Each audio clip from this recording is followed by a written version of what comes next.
Revanth Reddy సారథ్యంలోని Congress సర్కారుపై BRS senior నేత పుట్ట హర్షవర్ధన్ రెడ్డి మండిపడ్డారు. ప్రతిపక్షంలో ఉన్నప్పుడు ఎల్ఆర్ఎస్ వద్దన్న రేవంత్ రెడ్డి ఇప్పుడు అధికారంలోకి రాగానే ఎల్ఆర్ ముద్దు అంటున్నారని హర్షవర్ధన్ రెడ్డి విమర్శించారు. గుదిబండ తెలంగాణ ప్రజల మీద ఈ రెవెన్యూ లోటును భర్తీ చేసుకోవడానికి ఏం చేస్తున్నారు?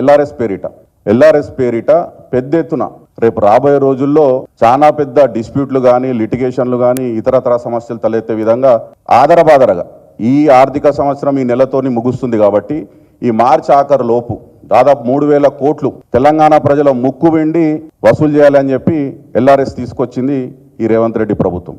గతంలో ప్రజలకు కూడా తెలవాలి, ఇదే రేవంత్ రెడ్డి ప్రభుత్వంలో ఈనాడు మంత్రులు ఉన్నటువంటి వాళ్ళు గతంలో ఎల్ఆర్ఎస్ గురించి ఏం మాట్లాడినారు అనేది జస్ట్ ఒక 1 మినిట్ బయట.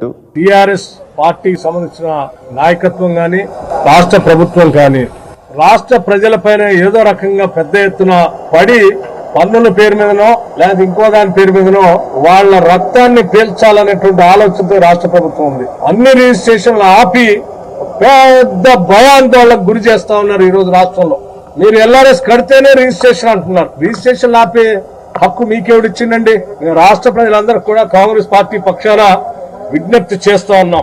ఇక ఎల్ఆర్ఎస్ పేరుతోటి కొత్త మళ్ళా అంటే దోచుకోవడానికి దాచుకోవడానికి ప్రజల దగ్గర చిల్లి గవ్వ లేకుండా చేయడానికి ఇదొక నాటకం.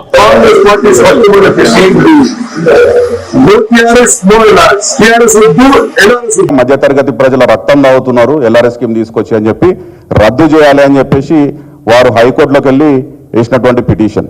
ఈ రోజు మాత్రం ఈ నెల ఆఖరు లోపు 3,000 కోట్లు దండుకోవాలని చెప్పి ఎల్ఆర్ఎస్ స్కీమ్ ని తీసుకొచ్చినటువంటి వైనం.